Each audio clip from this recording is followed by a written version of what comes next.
Être infirmier anesthésiste, c'est faire partie de l'équipe qui va accueillir le patient en bloc opératoire. Donc, il y a plusieurs intervenants. Nous, en anesthésie, c'est un binôme, médecin anesthésiste, infirmier anesthésiste.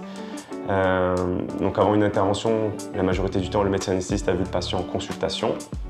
Nous, on intervient directement au moment du geste. On le voit dans un sas la plupart du temps, on l'accueille. Il y a un moment relationnel très important et très intense. Les gens sont souvent très stressés parce que c'est un peu l'inconnu, la perte de contrôle. Donc on est là aussi pour les rassurer, leur expliquer, faire certaines vérifications. Après, il y a la partie où on passe au bloc opératoire.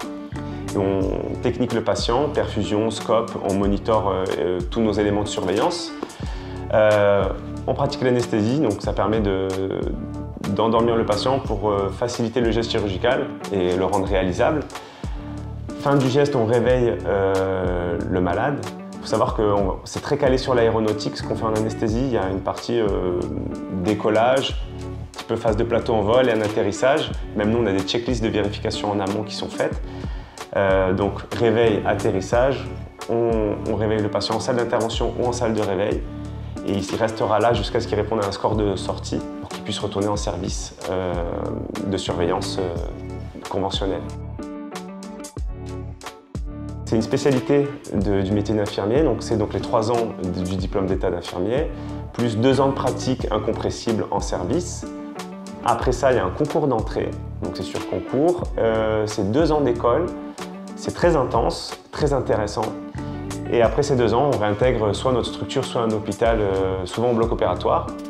Les domaines d'application de notre métier, on travaille majoritairement en bloc opératoire. En tout cas, dans notre hôpital, c'est vraiment ça la plupart du temps. Après, on est aussi amené à travailler en réanimation. Dans certaines structures, c'est le SAMU, les urgences. Donc on a une certaine polyvalence. C'est aussi un des trucs que j'adore dans mon métier pour le coup. Parce que par exemple à Monaco, on tourne dans tous les blocs.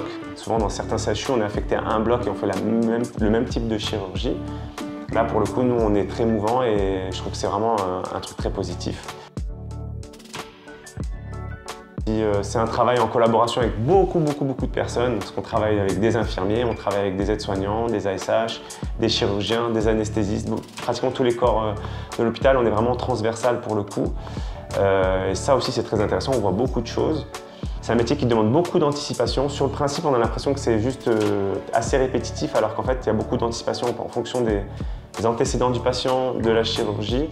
Donc, on nous demande d'être très réactif, donc on met plein de choses en place, d'où cette histoire de checklist et de trucs sur l'aéronautique. Il y a plein de trucs de prévention. L'idée, c'est d'avoir 2 coups d'avance sur ce qui pourrait arriver. Ce qui est vraiment cool, c'est que c'est un métier où on a beaucoup d'autonomie. C'est le plus de cette formation, les 2 ans de spécialité après, c'est justement on nous permet de mettre des choses en place sur protocole et de pouvoir agir même des fois avant que le médecin soit là. Ça c'est quelque chose que je recherchais aussi et de comprendre vraiment des fois pourquoi on fait les choses. Pour résumer mon métier d'infirmier anesthésiste, je dirais que c'est de l'anticipation, de la réactivité, pas de routine, un travail en collaboration avec plusieurs équipes et du relationnel malgré tout ce côté technique que les gens en ont. Et c'est en ça que moi j'ai choisi ce métier.